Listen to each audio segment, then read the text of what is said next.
Buenos días, buenas tardes, buenas noches, porque no sé cuándo vais a ver el vídeo. Bueno, hoy os traigo un tema apasionante.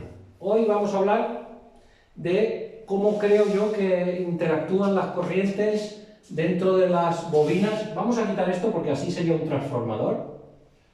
Y de momento no quiero que sea un transformador. A ver si os voy a explicar cómo creo yo que funciona, ¿vale? Bien, aquí tenemos un inductor.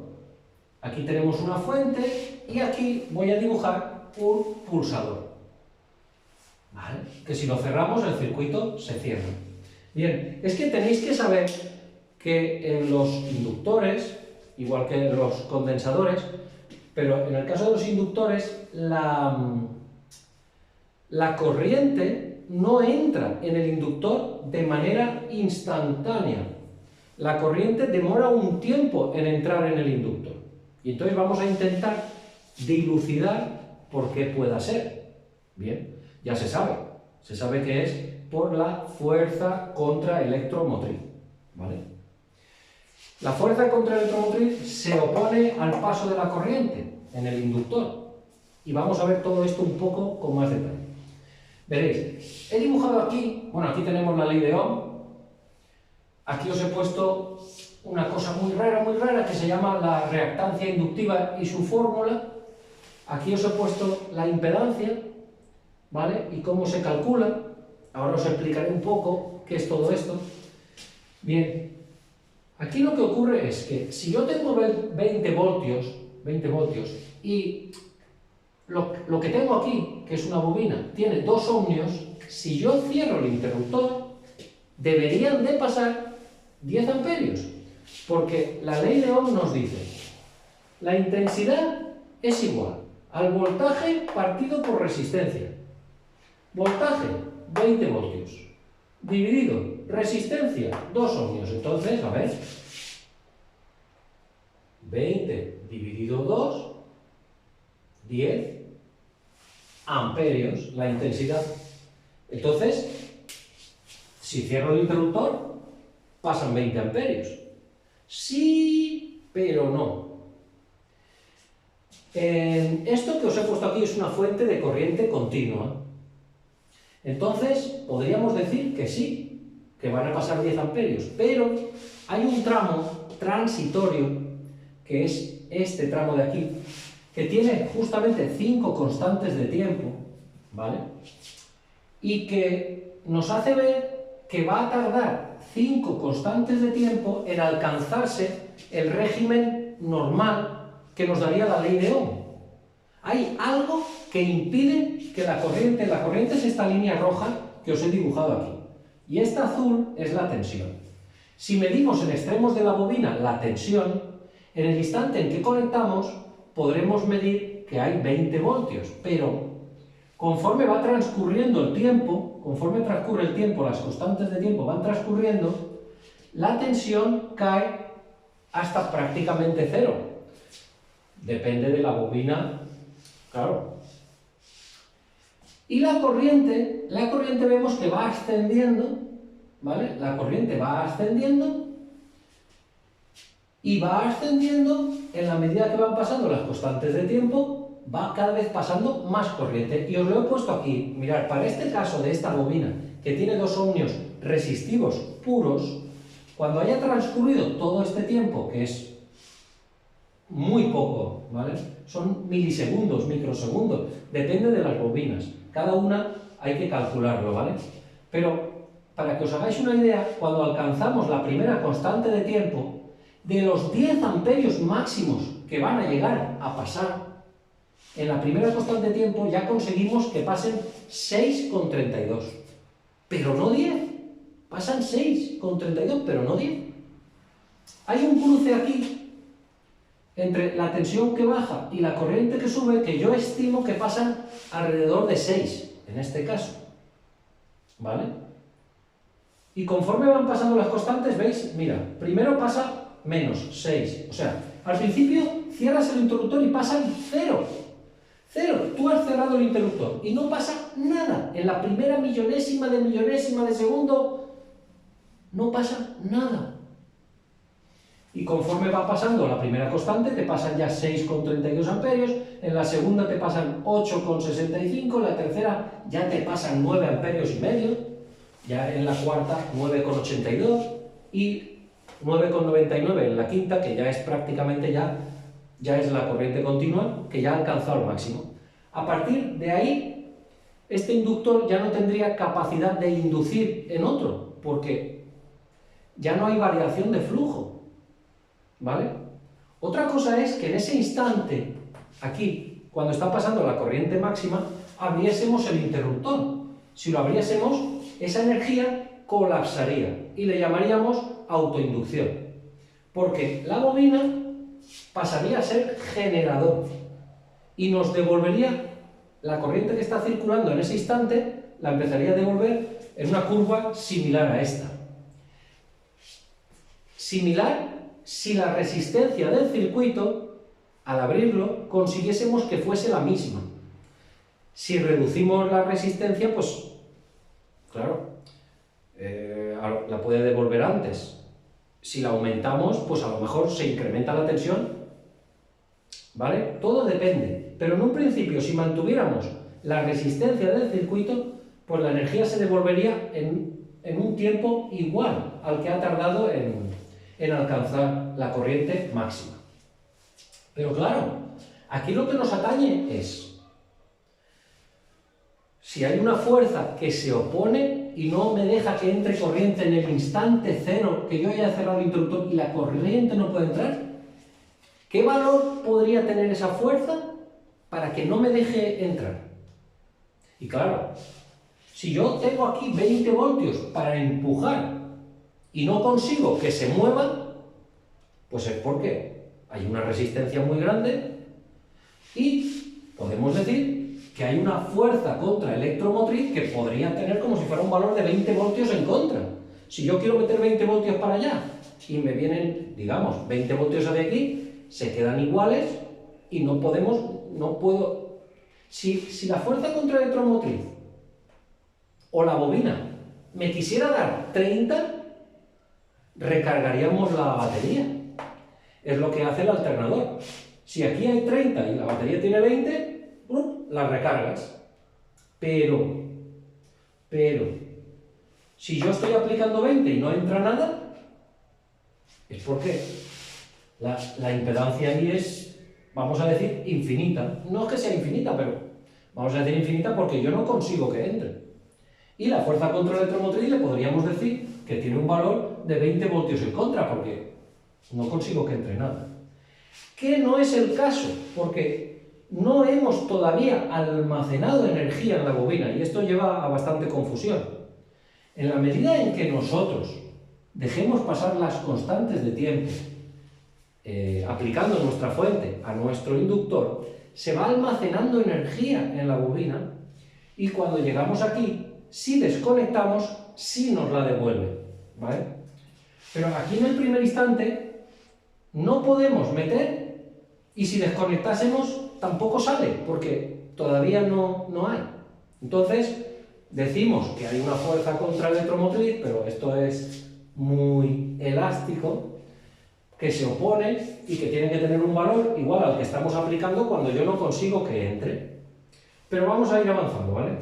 Después está el cruce de la tensión, ¿vale? De la tensión que cae con la corriente que sube. Bueno, ¿por qué cae la tensión? La tensión cae porque al principio, aquí tenemos nuestra fuente, y donde siempre se va a medir mayor diferencia de potencial es en extremos de nuestra carga. Y como al principio de conectar el circuito resulta que la carga tiene una impedancia es una resistencia, que hemos dicho que es casi infinita, no puedes meter nada, pues entonces la tensión tú aquí la mides muy bien, porque la tensión dice, llego aquí pero hay mucha diferencia de tensión entre este punto y este, porque la resistencia es muy alta. Claro. Pero claro, a medida que va transcurriendo el tiempo, esta resistencia es variable y disminuye. La resistencia disminuye y entonces, claro, la diferencia de potencial que medimos es inferior.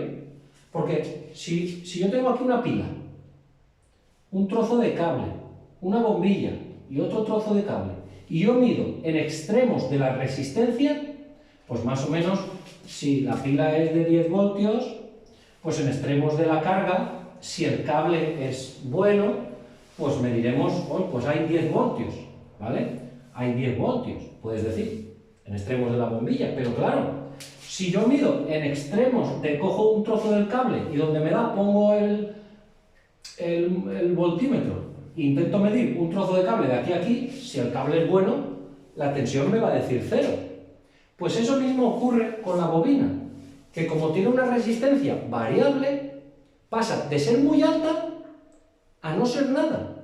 Y por eso le llaman que tiene una resistencia, tiene parte de resistencia imaginaria. Imaginaria porque te la tienes que imaginar, porque es que no está. En el caso de esta bobina, he puesto que tiene 2 ohmios de resistencia pura real. Pero en el primer instante que yo cierro y no consigue entrar corriente, la resistencia es infinita, porque es que no entra nada. Imaginaos qué pedazo de resistencia. Pero tan pronto pasa una constante de tiempo, que en muchos casos pueden ser milisegundos, microsegundos, millonésimas de segundo. ¿Qué pasa? Depende todo del inductor, hay unas fórmulas para calcularlo, ¿vale? Entonces, en la primera constante de tiempo, bueno, vamos a hablar primero del cruce. El cruce yo he estimado que están pasando alrededor de 6 amperios en esta bobina. Bueno, pues si están pasando 6 amperios, nos venimos aquí. En la primera, en la cero, la fuerza contra electromotriz tiene que ser de 20 voltios, porque si yo doy 20 y no entra nada, es porque me están saliendo 20, porque la fuerza contra electromotriz tiene que ser igual a lo que yo meto para que no salga. Pero claro, a medida que va transcurriendo el tiempo, ya voy pudiendo meter corriente. Entonces, porque pensar lo que os he dicho, o sea, si fuera aquí superior, cargaría la batería, luego no sale nada y no puedo entrar, la fuerza que se me opone es igual a la fuerza con la que yo quiero entrar. Por eso ni entro ni salen, ¿vale? Vamos avanzando. Llegas al cruce y dices, bueno, pues si entran 6 amperios, te vienes a calcularlo aquí con la ley de Ohm y dices, a ver, si yo tengo 20 voltios y entran 6 amperios, perdonad que pague la alarma,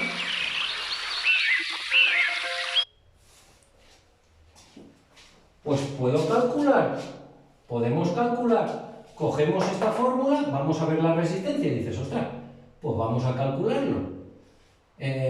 Los voltios, 20. Los amperios, pues, ¿cuál queréis que calculemos? ¿Este mismo o este? Vamos a calcular este. Pues 6,32 amperios están pasando ahí. Y luego ya 8, y luego 9, y luego hasta 10. Vale. Vamos a calcular este. Ostras, pues 6,32. Lo tenemos aquí. Ese es este. Pues tengo un impedimento que equivale a 3,16 ohmios en ese instante.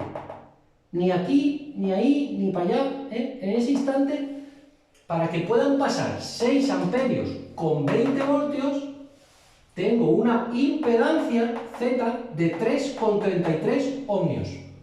Pero claro, y ahora los ohmios puros ya lo sabemos, porque lo he puesto aquí, tiene 2 ohmios puros. Y entonces los imaginarios, ¿qué valor tendrán? Y los imaginarios, pues es fácil. La reactancia inductiva, que son los ohmios imaginarios, pues tienen un valor en este instante de 1,33 ohmios. ¿Vale? Y en la medida que va pasando el tiempo, esta resistencia imaginaria, que es una fuerza contraelectromotriz, va disminuyendo. O sea, la resistencia va bajando y la fuerza contraelectromotriz también va bajando y va pasando más corriente por nuestra bobina. ¿Vale? Y por ejemplo aquí tenemos el cuarto tiempo. El cuarto tiempo, la fuerza contraelectromotriz ya empieza a ser ridícula, porque en este caso, mirad, la resistencia pura son 2 y la impedancia es de 2,03. Ya es ridícula, ya hay que imaginar poco. Y ya en la quinta ya es 9,99. amperios lo que consigue pasar y entonces ya se dice como que ya hemos alcanzado ya el régimen continuo. Es importante que sepáis que a partir de aquí ya es corriente continua, la corriente ya no sube, ya se mantiene y no sirve para inducir porque no hay variación de corriente. Este tramo sí sirve para inducir, pero cuando ya se ha alcanzado lo máximo en un inductor, tú tienes generado aquí un campo magnético, pero estático, ya no varía en el tiempo y no sirve para inducir, ¿vale? Hay que inducir en este tramo de aquí, ¿vale? Bien, pues eso es un poco lo que os quería explicar, ¿vale? Que aquí en este punto donde se cruza la tensión con la corriente, pues no significa nada, o sea, la mayor fuerza contraelectromotriz está antes, aquí en esta línea negra. Aquí es donde encontramos la mayor fuerza contraelectromotriz. Y conforme vamos avanzando, cada vez hay menos fuerza contraelectromotriz hasta que la intensidad es máxima.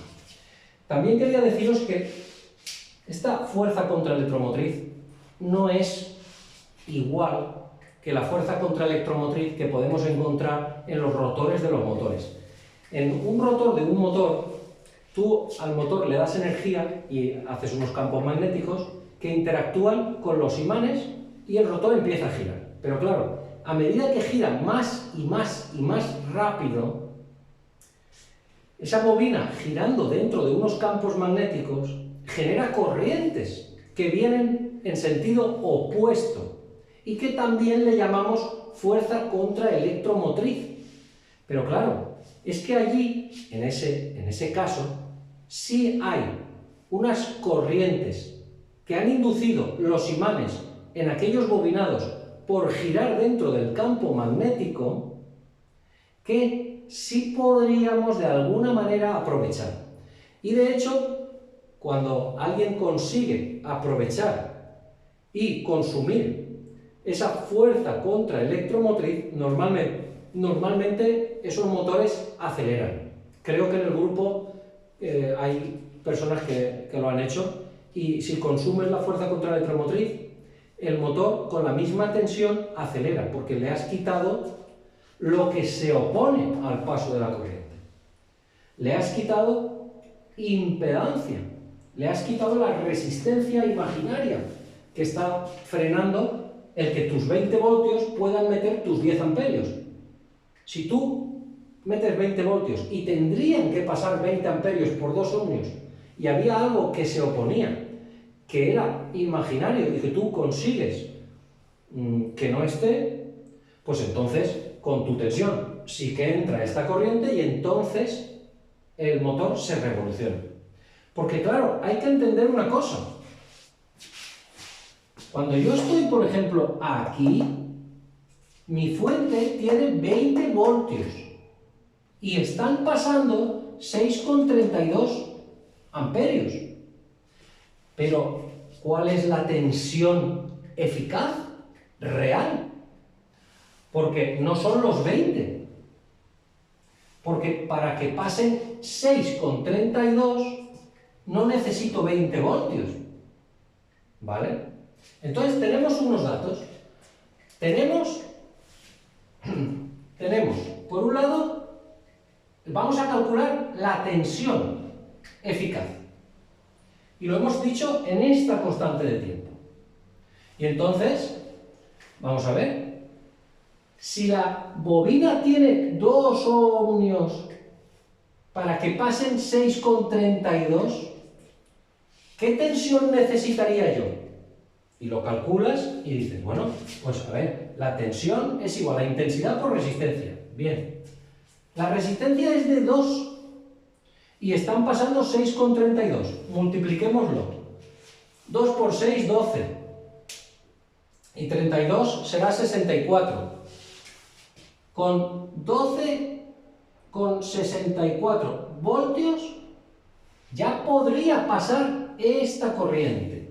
Por tanto, mi tensión eficaz es de 12,64. Y estoy aplicando una sobretensión de 20 voltios para intentar vencer la impedancia, para intentar vencer la parte de reactancia inductiva, que es la parte imaginaria de esa resistencia, hasta que entremos en el régimen nominal, ¿vale? O sea que esto nos ocasiona unas pérdidas, porque esto significa que si yo estoy metiendo 20, pero solo están siendo eficaces 12,64, es que la bobina me está generando una fuerza contraelectromotriz que tiene una tensión de... pues hay que restarlo, ¿vale? Lo restáis y ¿qué salen? Vamos a imaginar que son 12 para hacerlo más fácil. Hasta 20, que son 8, pues hay unos 7 con, yo qué sé, con 40 o... hay 8 por ahí, no sé. Hay una tensión de fuerza contraelectromotriz en contra equivalente a 7,48 voltios que viene y yo quiero empujar con 20 y 20 menos 7 me quedan eficaces 12 con lo que habíamos dicho, ¿vale? Creo que ha quedado bastante claro. Ya os digo, no es lo mismo en este caso que hasta que tú no consigas meter esta corriente no hay energía ahí almacenada útil. Hasta que tú no le metes, no puedes dejar que colapse. Si tú conectas y quieres desconectar cuando todavía ha entrado cero corriente, vas a recoger cero. Es imaginar una piedra en el suelo que pesa 10 kilos y que yo la cojo y hago 9,99 kilos de fuerza para arriba, pero ella pesa 10 para abajo. Yo estoy haciendo fuerza, pero no la he movido, ¿vale? Pues aquí ocurre exactamente lo mismo. Nuestra fuente está haciendo una fuerza, pero no ha movido nada. No hemos movido nada de corriente, no hemos levantado la piedra, no hemos hecho nada. Ahora bien, yo ya pongo 10 kilos con 1, con 2, con 3, cuidado por el fuerte, venga, y ya la tengo ahí. Muy bien, y ahora la suelto. Ahora sí que cae. Esa piedra ahora cae. ¿Vale? Pues esto es lo mismo. Tú la tienes que empujar y cuando ya está ahí, si la sueltas, cae. Si tú sigues aplicando corriente continua todo el rato en este nivel, y dentro de un año bajas el interruptor, pues en ese momento, ¡pam!, cae. ¿Vale? El picotacito este. El tiempo que tarda en caer depende de la resistencia del circuito. Y en principio, si no cambiaras la resistencia y tú abrieras el circuito y la resistencia fuera el mismo, el tiempo que tardaría en devolvértelo sería también el mismo que ha tardado en cargarlo. Bueno, voy a dejar el vídeo aquí porque ya me tengo que poner a trabajar. Venga, un saludo a todos. Espero haberos aclarado las dudas. Al que haya podido aclarárselas, olé. Si he cometido algún error, lo siento mucho y bueno, yo lo veo y lo entiendo así. Venga, saludos a todos.